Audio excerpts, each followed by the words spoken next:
a lot of people would say go and look at the 2011 and up vehicles, 2011, 2012, those models, because a lot of the issues that the 07s to 09, 2010-ish era cars had was somewhat fixed in the 2011s and up. But I would say that those cars, they tend to get pretty pricey in the used car market. And when I did a video of me comparing the LS460 to the Genesis G80, you guys weren't too happy with that. And I don't really understand why, because for the price of a 2011, 2012 LS460 with around 40, 50,000 miles, it's about 22, 23 grand.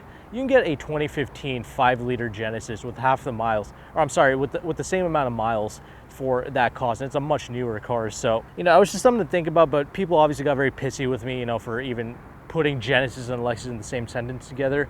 But once you get up to that price point, my point is that you should kind of reevaluate your choices at that point. This car is really nice at this price point, like less than 20 grand. That's really the sweet spot for it. However, like the viewer said, there's going to be some issues with these models. And what are those issues?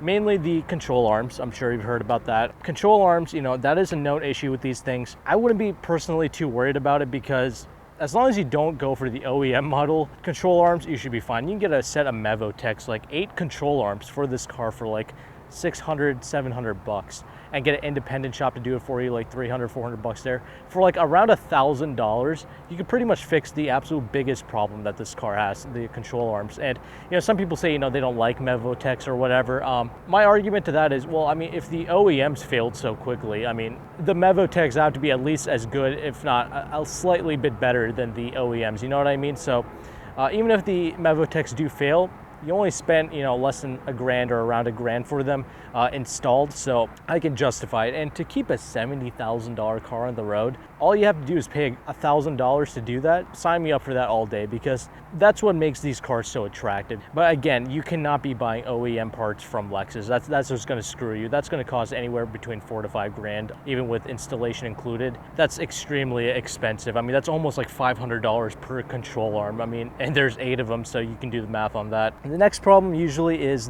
I think there was like a TSB or like a recall for this. It was like a valve spring or something like that. But I think if you bring that to Lexus, I think they might be able to fix that for you for free. I've heard a lot of people on the forums say that, so maybe you could try that out. Again, all the recalls on this particular vehicle was covered, so I didn't have to worry about that. And before I get any deeper into this, I want to give you guys, Lexus buyers, a quick tip when you purchase a car.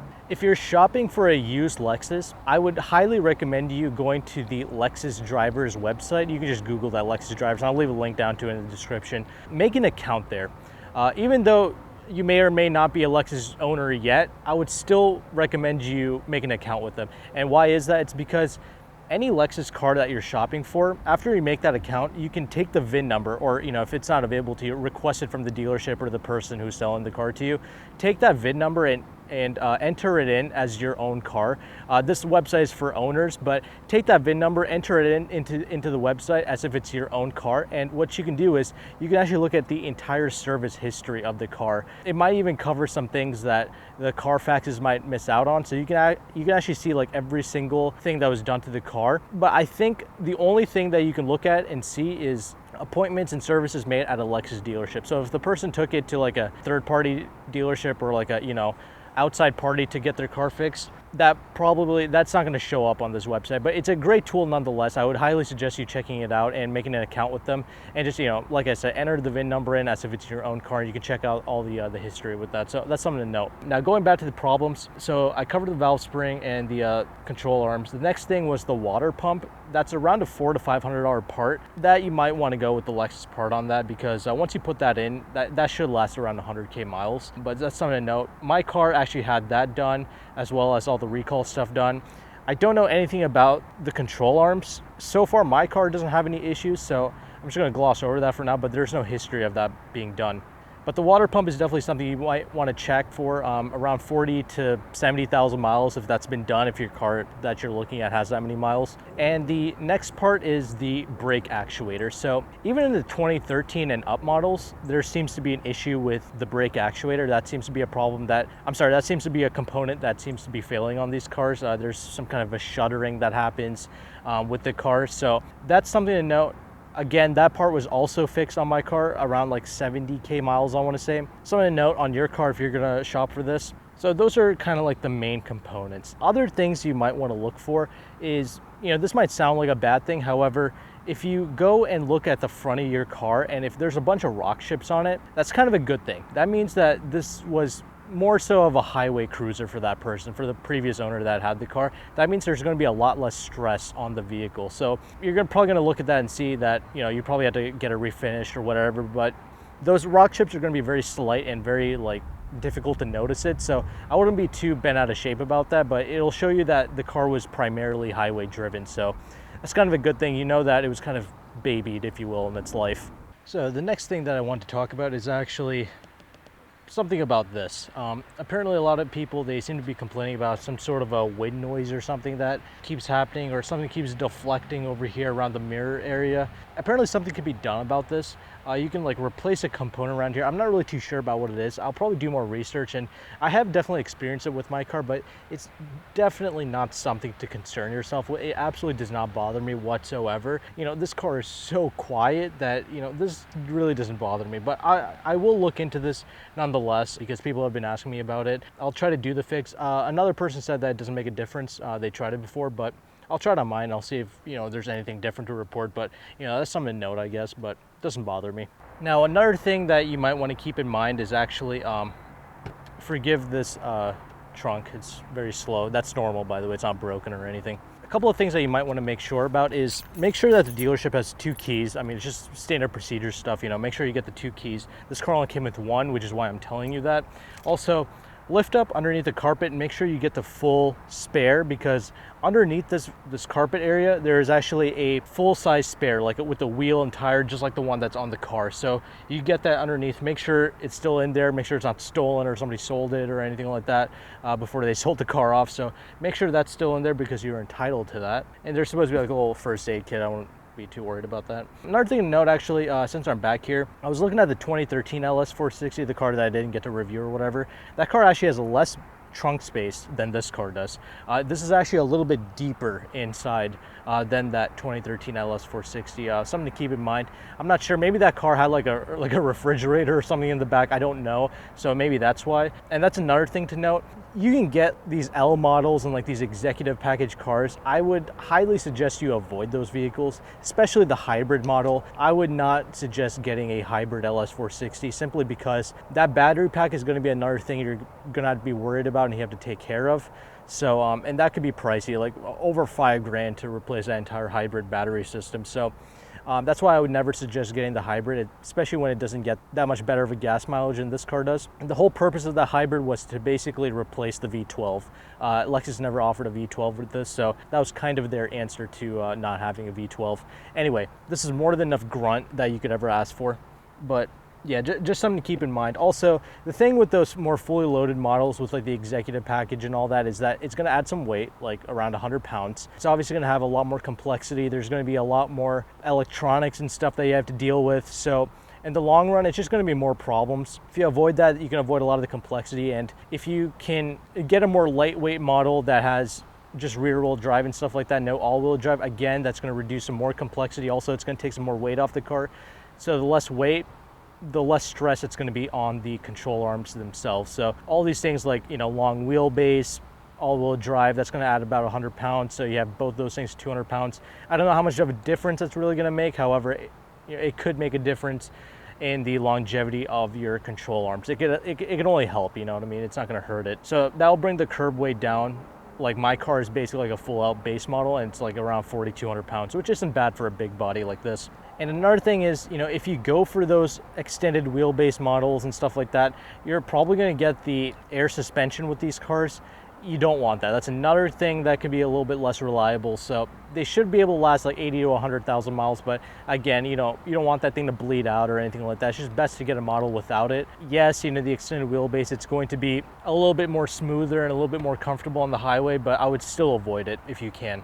Now, going back to the control arms, I heard that 2010 and up or around 2011 really. That's kind of when they fixed the problem with the control arms. You know, again, you have to really pay up a lot of money for that, almost 10 grand more to get that model. And at that point, you might as well just go out and get a 2013 LS460. Good thing about that 2013 LS460 is that I think the only problem that it really has is like the brake actuator. Other than that, pretty much every problem with these generations have been fixed with that. So that's good. And it still comes with this V8, 8-speed transmission, all that stuff. I've heard it pretty much drives identical to this generation. However, something to note. Also, in I think 2009 and up is when the all-wheel drive was introduced. So if you do live in a bad climate and you do want the all-wheel drive, I think you have to go up to at least a 2009 model year. And I think that's around when they introduced like these 5-spoke rims. Again, I might avoid that simply because it'll definitely make your LS drive better. So there's this on-center deadness with the steering of this car that can be reduced with a larger size wheel. It'll give you a more direct feeling to the steering. The problem with that larger 19-inch Lexus wheel is that it's probably gonna weigh more. And again, that's rotational mass and it's going to wear out the control arms probably a lot faster than these 18-inch wheels, which I believe weigh about 26 to 27 pounds. So another thing to note there. I'm getting most of this information from the amazing people at the Club Lexus forums, so you can thank them for that. But if you do want some wheels, you know, this is a good mod to do on your LS, especially these models. Maybe look into some flow form wheels or something like that, maybe like some 19s, maybe 20s, but I'll probably stick it at 19s.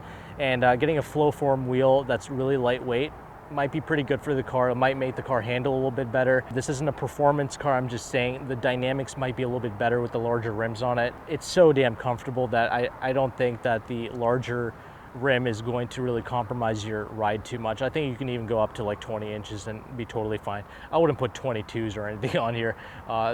Let's dub it out. I wouldn't go for that. But yeah, those are kind of like the main little physical concerns, if you will, like the physical components to watch out for. Let's take a look at that interior now. Okay, so the interior of this LS460, as you can see, it's a pretty wonderful interior space for sure. Definitely a looker. It definitely embarrasses some new cars even today. This door panel actually is like, this gets carried over to the next gen 2013 LS, so that says a lot right there. Getting inside, another little problem that these cars typically run into is that you see these top vents right here. This portion right here, it's like this plastic. It sometimes tends to crack, but that's really the only interior fault that this car has. It's not a big deal, even if it does crack. I mean, it's not, don't worry about it.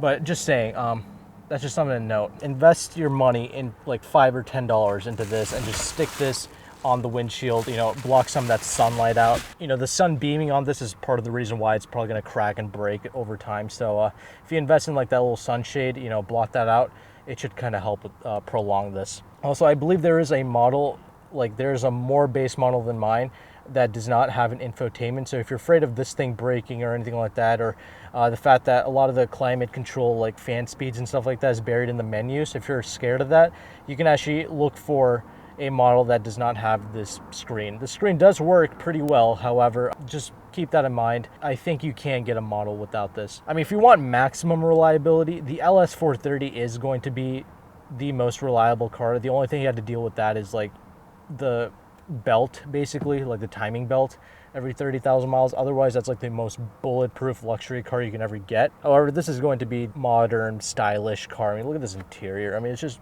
absolutely like a wonderful thing right here. Even this more base model car comes with like ventilated, cooled seats, heated seats, all that stuff. A little fake sport mode thing. But I will mention something about this. I'll leave a link to this, like I'll put up a card to this, but I had this little issue. I was kind of screwing with this traction control off button, and I got this notice in the screen here that said that ABS has failed and traction control VSC system doesn't work or something like that. It went away though after a while as I was driving the car back home. I thought maybe I would have to get the brake actuator or something like that replaced, or the ABS actuator. Apparently that error message never came up again, so whatever. Now I'll mention one last thing, and it has to do with the Mark Levinson sound system. My car actually does not have this, but if you do want it, make sure it actually says Mark Levinson on the speaker grill and on the center console. I'll show you. So the idiots that sold me this car said that I had the Mark Levinson, but it actually only says premium audio system here. Premium sound system is not the same as Mark Levinson. You have to keep that in mind. And it also has to say Mark Levinson like right here, I think. like in the center. So if it doesn't say that, you don't have the Mark 11s, and that is a pretty pricey option. So, you know, that might even affect the resale value of the car. So if it doesn't have it, that's kind of a big deal. So just keep that in mind. That is not the same as the ML. But despite that, I'm still happy that I don't have it, and that's because the ML amp apparently can actually die out. It actually has some problems, and if that goes wrong, it's actually located deep inside the trunk area. If that goes out, that's about $1,000 to replace or to fix or whatever. There's apparently like this shop in Syracuse, New York that fixes it for like $300. Apparently people ship it to them. I heard of this in the Club Lexus forums. Apparently some people are sending it to them and they fix it for like $350 or something like that. Don't quote me on it. I'll leave the information down below in the description box if you want to call them or check it out or research it more in the forums. But there is that. However, if you don't have that, you don't have to deal with it. So something to note, you know, if you want the most reliable LS of this generation, I mean, I pretty much have it right here. And no, this is not for sale. I mean, that's pretty much all of the problems with this car outlined. I mean, honestly, that kind of sounded like a lot. However, it's really not for a $70,000 full-size luxury sedan. I mean, and obviously there's a ton of electronics in here, but none of them really seem to break, so I didn't really mention them.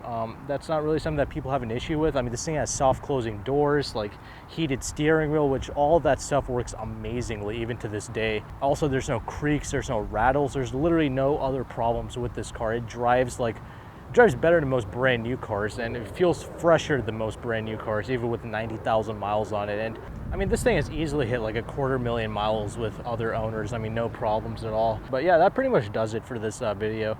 I did a full review on this car. I did a full feature tour of this car. So if you want to see those, check out my channel. And if you want to see more reviews on other Lexus products and other cars in general, because I do review cars on a regular basis now, at least once per week. So if you want to see that, consider subscribing, hitting the notification bell. There is some merchandise, some Exhaust Sports Auto t-shirts available if you would like to support the channel that way. It's not necessary, but if you want to, it's down in the description box as well. But that pretty much does it for this video. I absolutely thank each and every one of you for watching this. There are some really incredible people who watch this channel and appreciate